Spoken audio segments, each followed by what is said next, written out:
Well, here's a way to make you feel time is flying by. It's been 20 years since Sam Roberts released his album Chemical City, which went platinum. And to mark the 2 decades since its release, Sam Roberts' band will go on a 5-night Canadian tour to play the album in full, including a stop at the Olympia here in Montreal. And Sam Roberts joins us now from Vancouver. How are you doing, Sam? I'm all right. Thank you, Karen. Thanks for having me on. Well, it's great to meet you, although I feel like I know you through your music and some of your Montreal friends. So let's talk about it. This album, Chemical City, sold over 100,000 copies. Reviews at the time said it had a 70s classic rock look and feel. What does it sound and feel like to you 20 years later?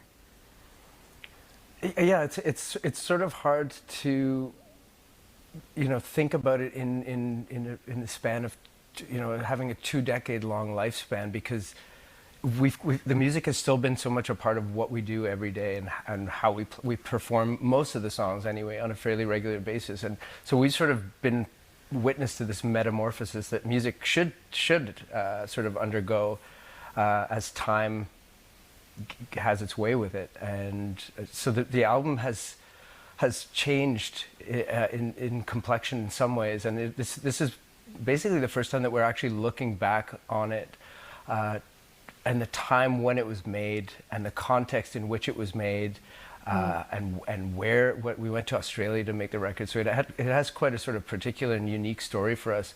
So yeah, just allowing ourselves a flash of nostalgia here to go and revisit that period in our lives. And it was there was so much going on for the band. That's hard to take stock of, really, unless you actually spend a bit of time and reflect on it. So I think more than anything, for myself and my bandmates, this is an exercise in reliving a very special time in our career and our trajectory. And so much has happened in the world and to you personally, obviously, in the 20 years since you became a dad and you kind of settled down, although you're still living the rocker life as well. And a lot of your songs take a look at where we are in the world, and you've been, quite critical of where we are. How are you feeling about things now? I mean, you're writing new material, I would imagine. What are you writing about?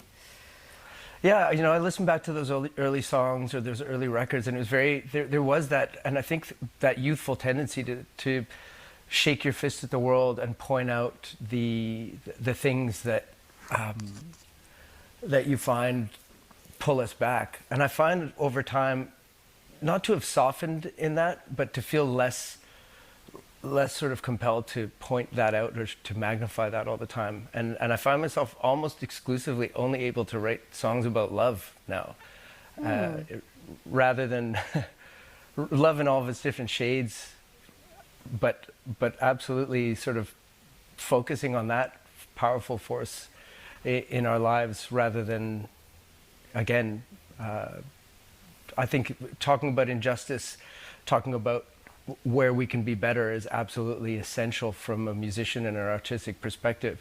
But it's almost, I don't want to say that I've passed the torch necessarily, because I still feel very strongly about these things. But for me, just bringing out as much love in my own life and in the lives of the people who listen to the music that I make, it seems to be my answer to that these days.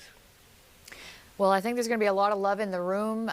April 24th, when you play at the Olympia, your Montreal fans love you. They love that you still live here, NDG boy, and I'm sure it's going to be a great night. And I wish you a lot of fun and luck on this tour, Sam. Thanks for talking with us. It's always special to play in our hometown, so we're looking forward to it.